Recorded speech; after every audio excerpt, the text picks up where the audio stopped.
जय श्री श्याम भक्तों, आज है भोलेनाथ का दिन, सोमवार का दिन है और आज हम भगवान भोलेनाथ के 16 सोमवार के व्रत का कथा का स्मरण करेंगे।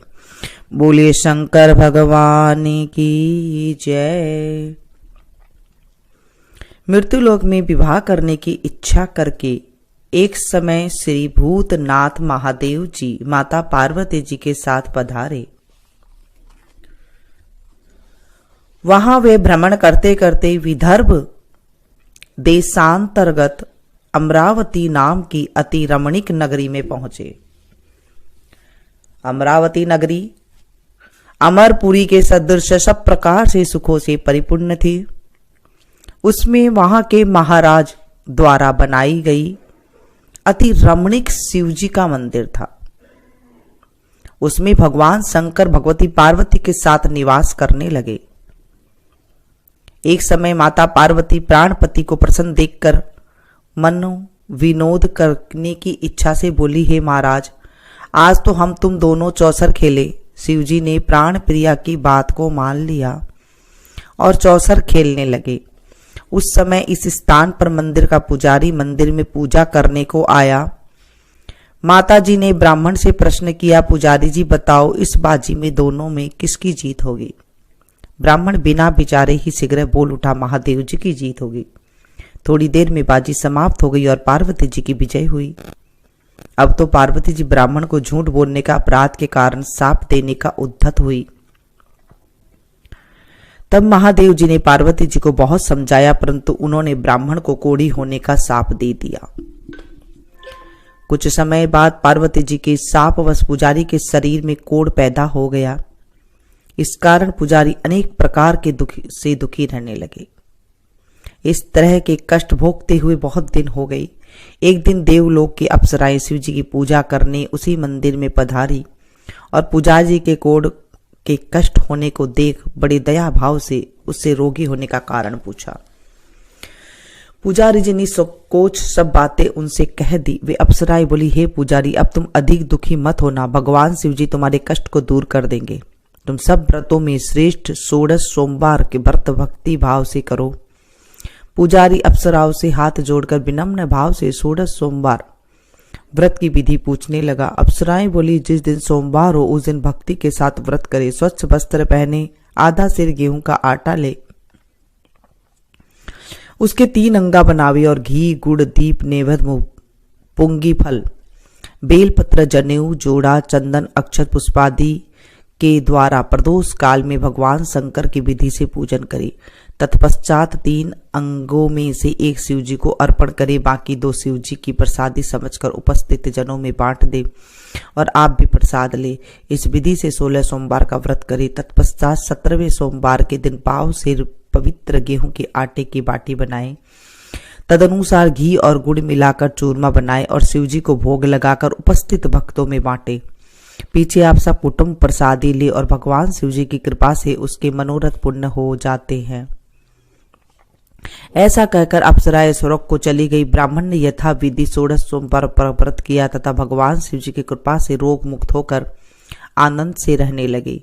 कुछ दिन बाद जब शिवजी और पार्वती उस मंदिर में पधारे, तब ब्राह्मण को निरोग देख पार्वती ने ब्राह्मण से रोग मुक्त होने का कारण पूछा तो ब्राह्मण ने 16 सोमवार व्रत कथा कह सुनाई।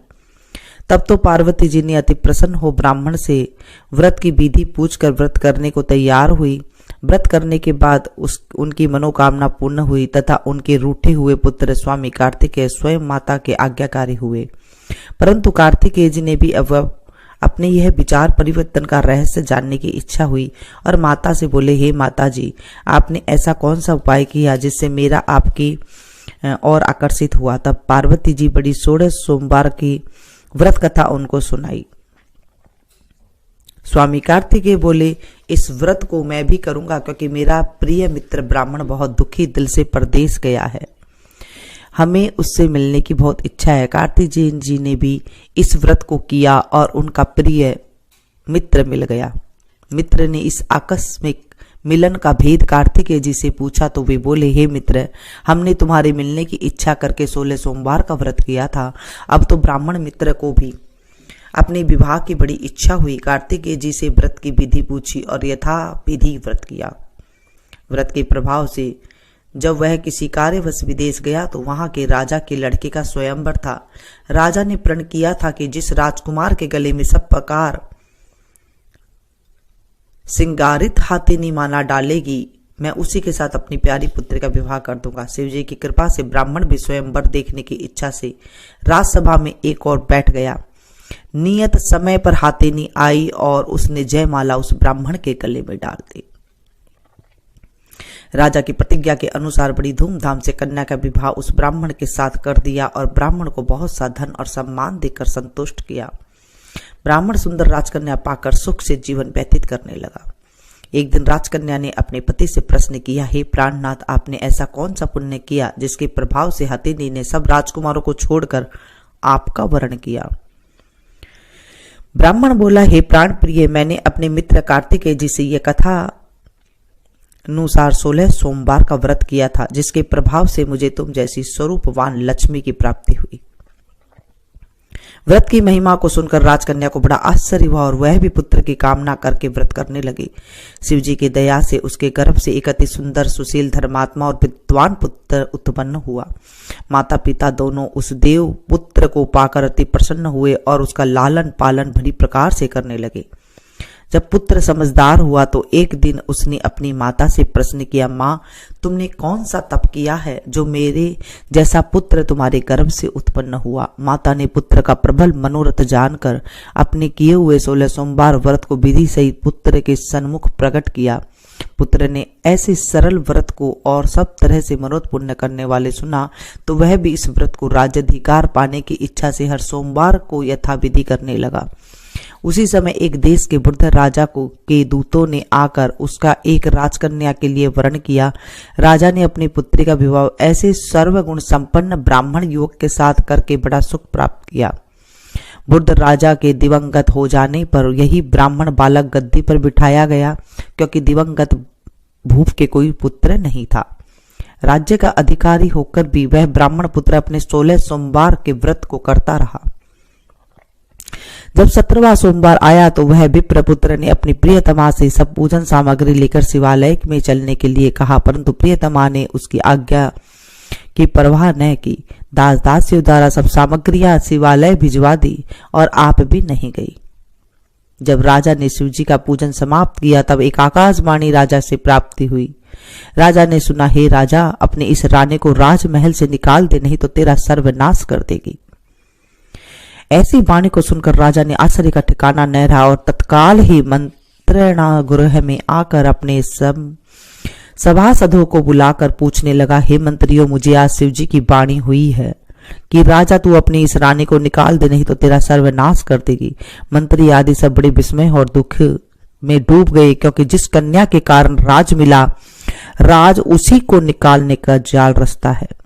राजा उसी को निकालने का जाल रचता है, यह कैसे हो सकेगा? अंत में राजा ने उसे अपने यहां से निकाल दिया। रानी दुखी हृदय से भाग्य को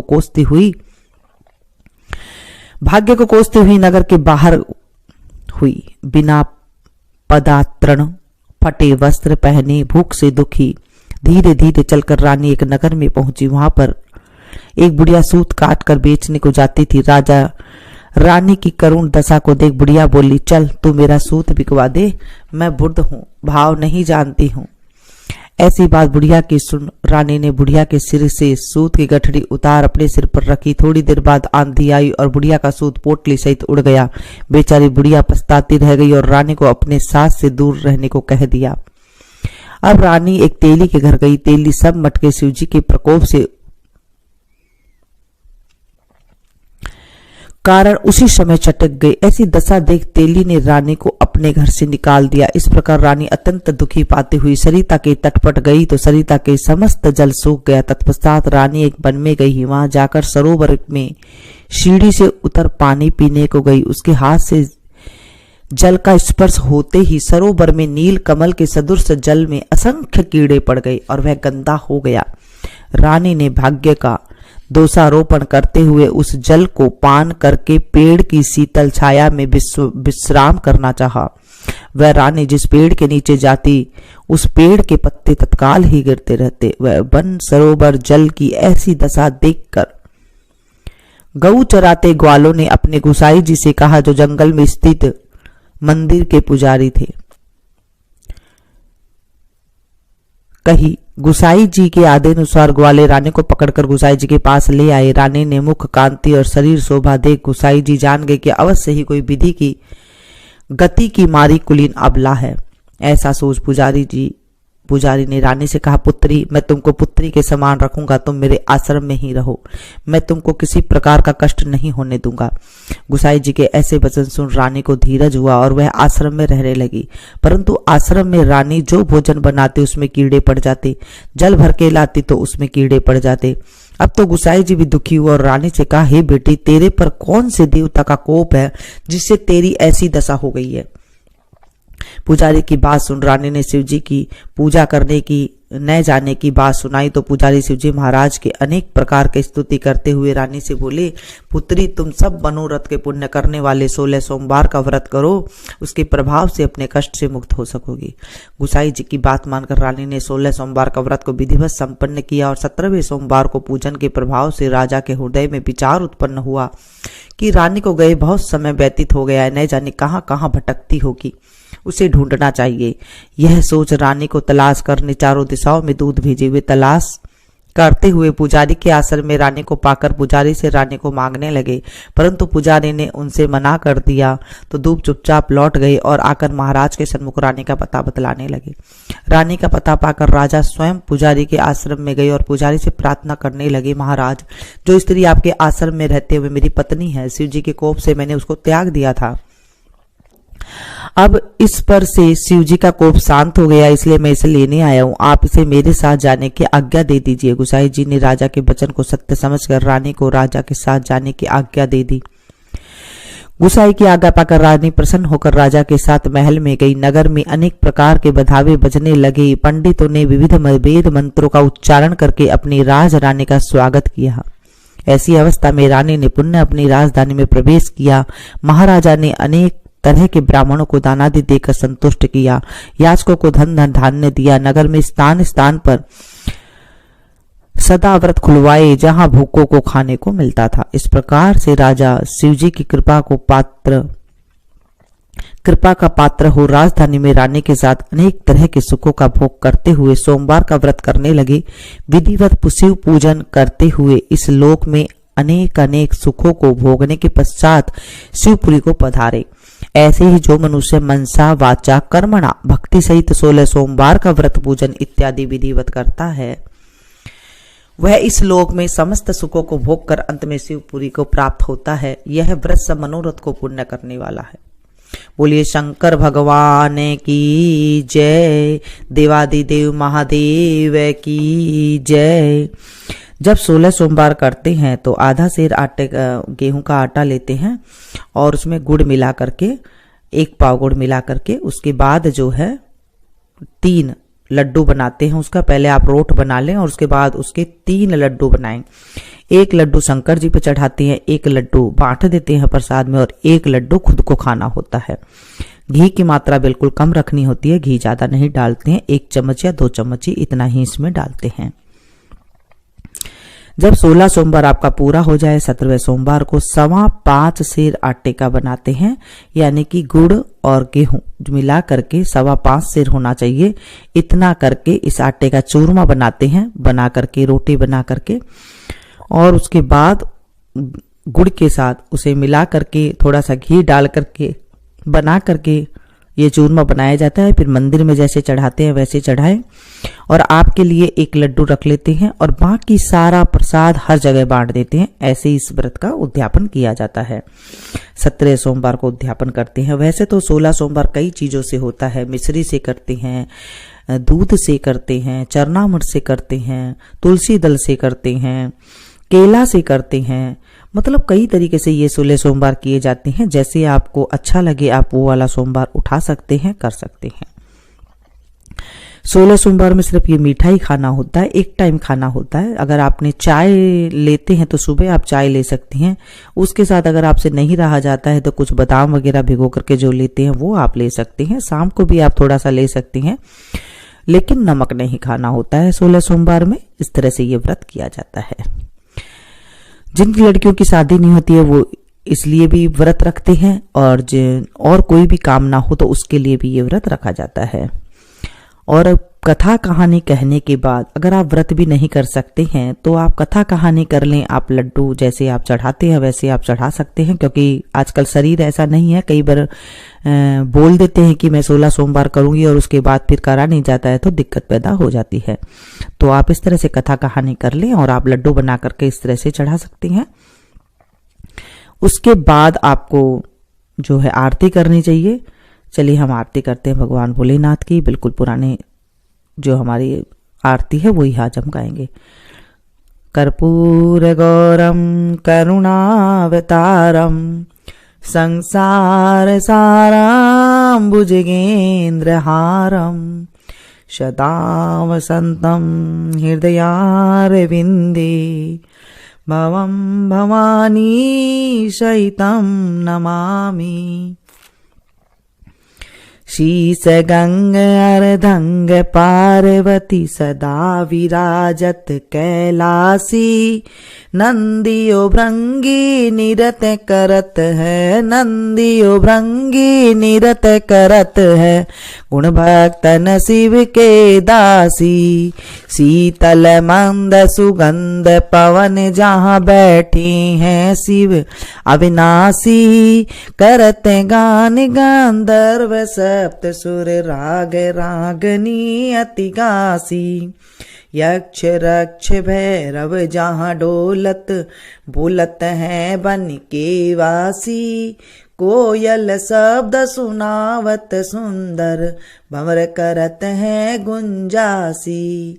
कल्प द्रुम में अरु पारिजाति तरु लाग रहे हैं लक्षासी। कामधेनु कोटिक जहाँ डोलत करत फिरत है वीक्षासी। सूर्य कांत सम पर्वत शोभित चंद्र कांत भव के वासी। छौ तुरी तुरी तु फलत चढ़त है पुष्प चढ़त है बरसासी। देव मुनि जन की भीड़ पड़त है निगम रहत जो नित्य गासी। ब्रह्मा विष्णु जी को ध्यान धरत है बाबा शंकर जी को ध्यान धरत है कचुसी में हमी को फरमासी। रिद्धि सिद्धि के दाता शंकर सदा आनंदित सुख राशि। जिनको सुमिरन सेवा करता भोले जी को सुमिरन पूजा करता छूट जाए यम की फांसी। त्रिशूलधर जी को ध्यान निरंतर मना लगाई कर जोगासी। दूर करो विपदा शिव तन की कष्ट हरो व्याधा मोरे मन की। जन्म जन्म शिव पद पासी। कैलासी काशी के वासी बाबा अवनासी मेरो सुध लीजो।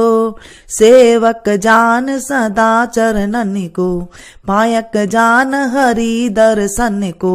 अपनो ज्ञान कृपा कीजो आप तो प्रभु जी सदा शयानी बाबा अवगुण मीरो सब ढकियो। सब अपराध क्षमा कर शंकर मेरो अपराध माफ कर भोले बाबा। किंकर की विनती सुनियो अभय ज्ञान दी जो हरि मोह को। सकल सृष्टि के हितकारी श्री भोलेनाथ बाबा भक्त निरंजन। भूतनाथ बाबा भक्त निरंजन। अलखनाथ बाबा भक्त निरंजन। भवभंजन भव शुभकारी।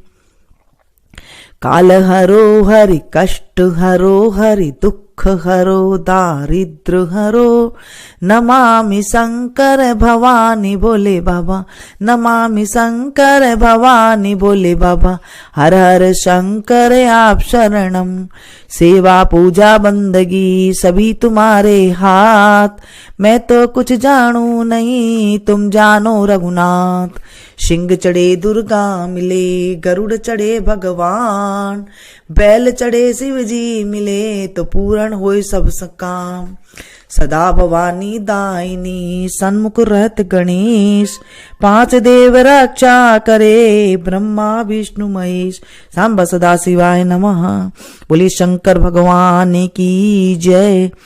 तमेव माता च पिता तमेव, तमेव बन्धु च सखा तमेव, तमेव विद्या द्रविणं तमेव, तमेव सर्वं मम देव देवं, पापहं पापकर्माहं पापात्मा पाप संभवो, त्राहि मां पार्वतीनाथो सर्वपापो हरो हरो, त्राहि मां पार्वतीनाथो सर्वपापो हरो हरो, त्राहि मां पार्वतीनाथो सर्वपापो हरो हरो, सांब सदा शिवाय नमः, बोले शंकर भगवान की जय। आज हमने आरती करी, फिर भगवान से क्षमा ऐसा ना करें, और इसके बाद जो है आप इसे व्रत की इस तरह से आप शुरुआत करें दिन की। इसे आप ज़्यादा से ज़्यादा अपनों के साथ शेयर कीजिएगा, क्योंकि जब हम किसी को कथा सुनाते हैं तो हमारे जीवन में भी जो है बहुत अच्छा लाभ मिलता है। अब हम छोटी सी गणेश जी की कहानी सुनेंगे। बिंदा है बाबा रंगा चंगा, बिंद्रावन में फिरे सुरंगा, पोत भोग की राबड़ी, नवास प्रभु की खीर, मीठी लागे राबड़ी खाटी लागे खीर, सड़सड़ करती साड़ी दीजो, बड़बड़ करती बांधे दीजो, घर मोकलो घर साकड़ो, राजा को सुराज रानी को सुभाग, सीता को सुहाग बैकुंठ को बात, श्री कृष्ण कांतो। जो बोले बिंदायक जी महाराज की जय। कोई भी कथा करे उसके बाद गणेश जी की कहानी हमें अवश्य करनी चाहिए। इसे ज्यादा से ज्यादा अपनों के साथ शेयर कीजिएगा ताकि औरों को भी लाभ मिल सके और आपको भी लाभ मिल सके, क्योंकि हम जब किसी को कथा सुनाते हैं तो हमारे जीवन में भी लाभ होने लग जाता है। हे भोलेनाथ बाबा, आज हमने आपकी कथा करी, आरती करी, गणेश जी की कहानी कही। हमारे जीवन में कोई कष्ट हो दुख हो तो हमें दूर करना हमारे जीवन से, और इस कहानी को जो कही सुनी सुनाई हुंकारा भरे उसके जीवन में भी जो है सारी सुख संपत्ति देना, सारी मनोरथ पूर्ण करना और आदिवादी शत्रुओं का नाश करना। बोले शंकर भगवान की जय। मिलते हैं फिर से एक नई कथा में नई जानकारी के साथ, तब तक आप लोग देखते रहिए मेरा संगीत। Thank you. जय श्री श्याम भक्तों, आज है भोलेनाथ का दिन, सोमवार का दिन है, और आज हम भगवान भोलेनाथ के 16 सोमवार के व्रत का कथा का स्मरण करेंगे। बोले शंकर भगवान की जय।